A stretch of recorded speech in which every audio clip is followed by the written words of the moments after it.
नमस्कार। आइए पुरुषोत्तम मास का 9वां अध्याय हम पढ़ते हैं। इस 9वें अध्याय में महर्षि दुर्वासा द्रौपदी के पिछले जन्म का रूप अर्थात मेघावती को मिलने गए थे। आइए सुनते हैं।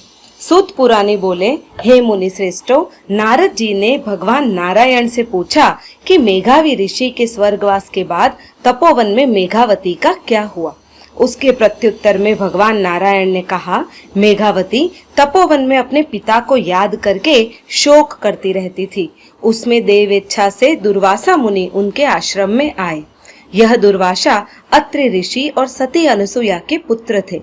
वे शंकर के अंश भी माने जाते हैं। उनके क्रोध से कौन अनजान है। कृपा करने में भी पीछे न हटते थे। बचपन में कुंता माता ने उनको प्रसन्न करके देवों को आकर्षण करने की विद्या पा ली थी। उस वक्त उनके क्रोध का भोग भगवान श्री कृष्ण खुद भी बने थे। वे भोजन के लिए दुर्वासा को रथ में लेकर रुक्मणी के साथ जा रहे थे। उस वक्त रुक्मणी को बहुत प्यास लगने से भगवान श्री कृष्ण ने पैर के आगे के भाग से जमीन दबाकर पाताल गंगा को बुलाकर रुक्मणी की प्यास बुझाई। इससे दुर्वासा को अपना अपमान लगा, इसीलिए उन्होंने श्री कृष्ण को श्राप दिया कि तुम दोनों का विरह होगा।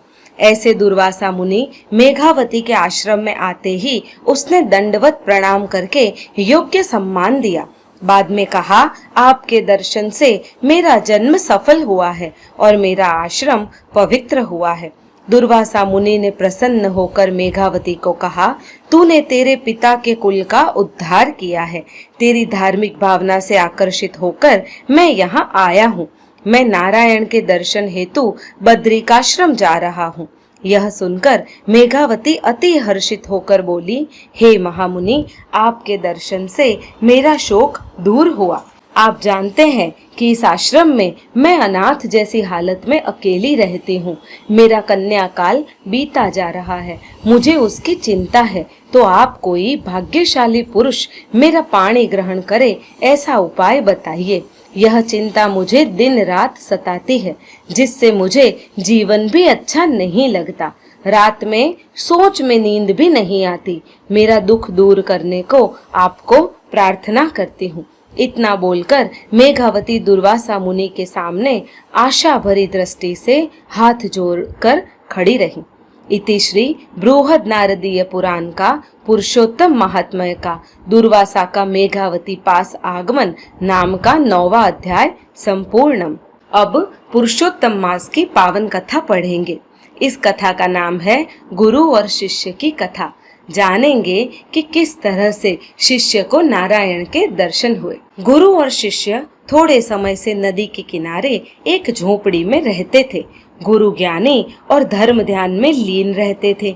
उनका शिष्य गांव में जाकर भिक्षा मांग कर लाता था। इसी भिक्षा से अपना जीवन निर्वाह करते थे। इतने में पुरुषोत्तम मास आया। नदी में स्नान के लिए भक्तों की भीड़ होती थी। बहुत लोग नहाने के लिए आते देखकर उसे बहुत आश्चर्य हुआ। उसने गुरुजी को इसके लिए पूछा। तब गुरुजी ने आज से शुरू हुए पुरुषोत्तम मास का महिमा समझाया। उन्होंने शिष्य को कहा, 3 साल में एक अधिक मास आता है, जिसे पुरुषोत्तम मास कहते हैं। इस मास में जो नर नारी व्रत करके सुबह नदी में स्नान करते हैं, कांठा गौर माँ का पूजन करते हैं, पुरुषोत्तम मास की पावन प्रसंगों की कथा कहानी सुनते हैं, यथाशक्ति दान देते हैं, पुरुषोत्तम भगवान की पूजा और भक्ति करके उपवास या एक टंक धारणा पारणा करते हैं, तो पुरुषोत्तम भगवान व्रत करने वाले से संतुष्ट होकर उनके मनोरथ पूर्ण करते हैं। शिष्य कहता है, गुरुदेव, आपने कहा उसी तरह पुरुषोत्तम मास का व्रत करके आपने बताए हुए नीति नियमों का अमल करें तो भगवान संतुष्ट होकर क्या देते हैं। गुरुजी ने कहा, जो कोई अपने व्रत से पुरुषोत्तम भगवान को संतुष्ट और प्रसन्न करते हैं, उसे सुख समृद्धि मिलती है, उसके कष्ट दूर होते हैं। पुरुषोत्तम मास पूर्ण होते ही उसका समापन करते हैं।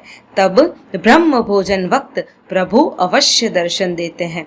पुरुषोत्तम भगवान के व्रत के प्रभाव से यदि प्रभु के दर्शन हो सकते हैं तो इससे अच्छा क्या है।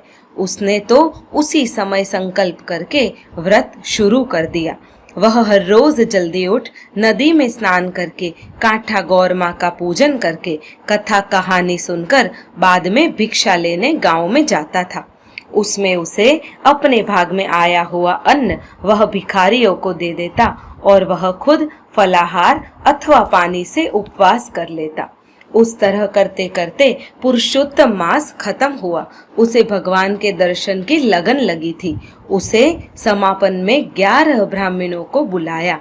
उसके पास जो थोड़े पैसे थे उससे वह गांव में खाने पीने का कच्चा सामान ले आया। रसोई तैयार हुई। उसकी झोपड़ी में ब्राह्मणों का आना शुरू हुआ। वह झोपड़ी के बाहर भगवान अभी आएंगे और मुझे दर्शन देंगे उस आशा से खड़ा था। आने वाले ब्राह्मण गुरुजी पास आकर बैठकर ज्ञान गोष्ठी करते थे। उस समय एक भिखारी वहां आया। उसका शरीर बहुत कृश था। मैले कपड़े पहने हुए थे, बिखरे बाल थे। उसके मुख पर मक्खियां भिनभिनाती थी। उसका दीदार ऐसा था कि देखकर किसी को भी नफरत हो जाए। जब भिखारी शिष्य के पास आकर कहने लगा, मैं 4 दिनों से भूखा हूँ, मुझे चलने का भी होश नहीं, मुझे कुछ खाने को दो जिससे मेरी भूख संतुष्ट हो। शिष्य भगवान के दर्शन की उत्सुकता में इतना लीन था कि भिखारी ने बताई हुई हकीकत की ओर उसने ध्यान ही नहीं दिया। भिखारी ने वापस विनती करके उसका ध्यान अपनी ओर खींचा। भिखारी के दीदार से उसे बहुत नफरत चढ़ी और वहां से चले जाने को कहा। फिर भी बार बार भिखारी विनती करता रहा, जिससे परेशान होकर शिष्य ने उसे डंडे से मारा और दूर भगा दिया। सब ब्राह्मण के आते ही ब्राह्मणों को भोजन करवाया और यथाशक्ति दान दक्षिणा देकर झोपड़ी के द्वार पर भगवान के दर्शन की आशा में खड़ा रहा। इस तरह कितना ही समय बीता, फिर भी भगवान के दर्शन न होने से वह गुरुजी के पास गया और उस बारे में बताया। आपने कहा उसी तरह से मैंने पुरुषोत्तम मास का व्रत किया। आज आखिरी दिन ब्रह्म भोजन भी करवाया, फिर भी अभी तक भगवान ने मुझे दर्शन दिए नहीं। मैं तो कब का उनके दर्शन की राह देखकर बिना खाए खड़ा हूँ। गुरुजी बोले, हे शिष्य, यह सही नहीं है। भगवान अवश्य आएंगे, शायद तुम भगवान को पहचान न सके हो। शिष्य बोला, हे गुरुजी, मैं कब का यही ध्यान रख रहा हूँ, किंतु इधर कोई आया नहीं। एक गंदा भिखारी आकर बकबक करता था। मैंने उसे डंडे से मारकर भगा दिया। गुरुजी बहुत ज्ञानी थे। वे समझ गए कि भगवान स्वयं भिखारी रूप से इधर आए होंगे। शिष्य ने उन्हें पहचाना नहीं होगा। गुरुजी ने तुरंत ही समाधि लगाकर देखा तो उन्हें महसूस हो गया कि स्वयं पुरुषोत्तम भगवान ही भिखारी के रूप में आए थे।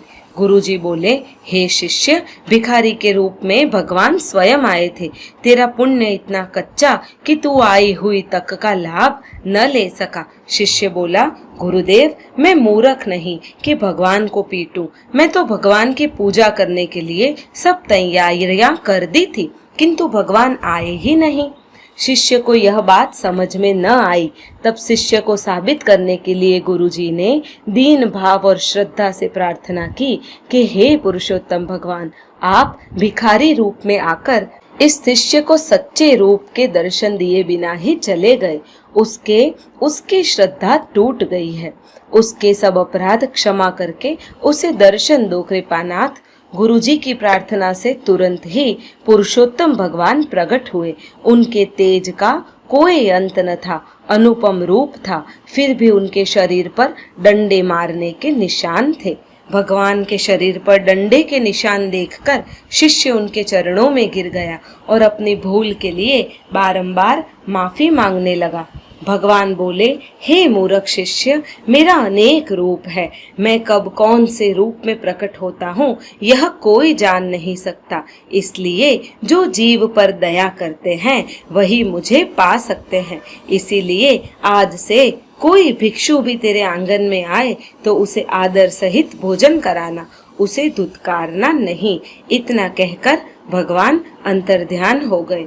हे पुरुषोत्तम प्रभु, आप सभी की मनोकामनाएं अवश्य पूरी करना। बोलो पुरुषोत्तम भगवान की जय। चौथा शुभ नरसिंह अवतार, किया अद्भुत चमत्कार, हिरण्यकश्यपु का वध करनार, श्री कृष्ण शरणम मम। पंचम प्रभु वामन अवतार, बलि राजा को यश देनार, द्वारपाल होके खड़े द्वार, श्री कृष्ण शरणम मम। छठा है आवेश अवतार, अद्भुत कथा का है विस्तार, परशुराम की लीला अपार, श्री कृष्ण शरणम मम। बोलो पुरुषोत्तम भगवान की जय। मित्रों, यदि आपको मेरा चैनल पसंद आता हो तो कृपया मेरे चैनल को लाइक और सब्सक्राइब अवश्य करिएगा। धन्यवाद।